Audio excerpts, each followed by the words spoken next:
Confrontation with Stanley. The front door creaked open.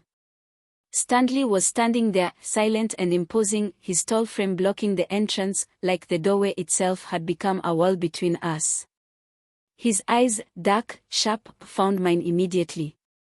They were cold, but there was something unreadable in them. Something that made my pulse spike in my throat.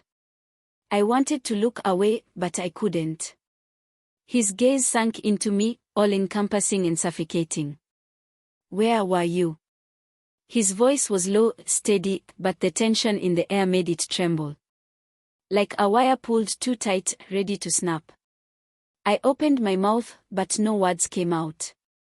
The words I'd rehearsed in my head over and over again suddenly felt like knives in my mouth. Instead, I stepped forward, the hardwood floors beneath my feet creaking with each movement, the space between us closing with each step, but the gap in my heart widening. He didn't move. He was still that immovable presence, the same one that had once comforted me and now threatened to suffocate me. The scent of his cologne, a blend of tobacco and leather, wrapped around me, familiar yet alien, like a memory that had turned sour. "Answer me." His voice was firmer now, almost an accusation, like he already knew. I swallowed, feeling my throat dry. The taste of guilt was thick and sour, sticking to the roof of my mouth, a constant reminder of everything I had done. "Stanley," I whispered, and his name came out more like a plea. A breaking point. It felt like the last thread between us, frail and fragile, unraveling in the air. For a long moment, he didn't say anything. He didn't need to. The silence between us was louder than any words could have been.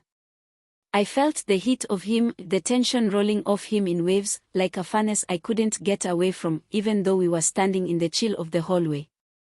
"You think I didn't know?" he asked suddenly, stepping closer. His presence loomed over me, oppressive and inescapable. I could feel the heat of his body inches from mine, by contrast to the cold I felt on my skin. His breath was warm against my cheek as he spoke again, softer this time. "I knew the moment you stopped looking at me the way you used to." The words hit harder than I expected.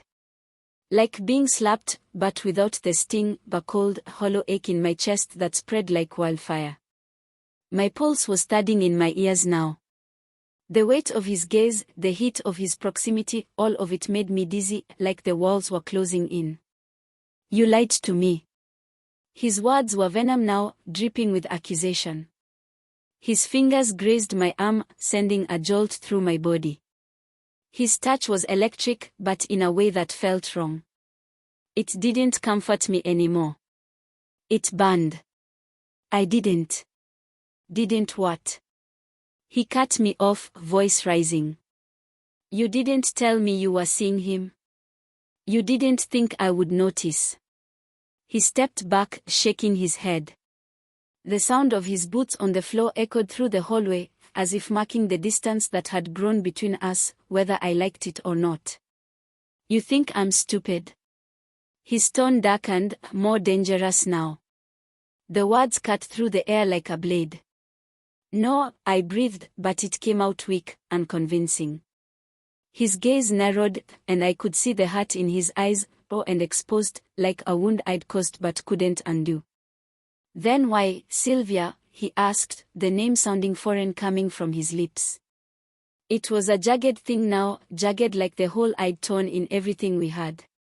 His voice broke through me like a wave, pulling the air from my lungs. I could taste the salt of my tears before they even started to fall.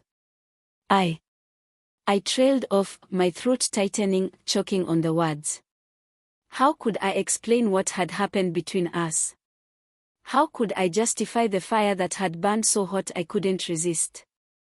I didn't have an answer. His jaw clenched, and in that moment, I saw everything, the anger, the betrayal, and something else. Something darker, something I couldn't look away from.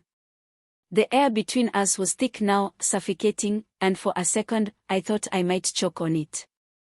Then, just as quickly, the moment shifted. The silence felt heavier, like a storm was about to break, and neither of us was ready for the fallout.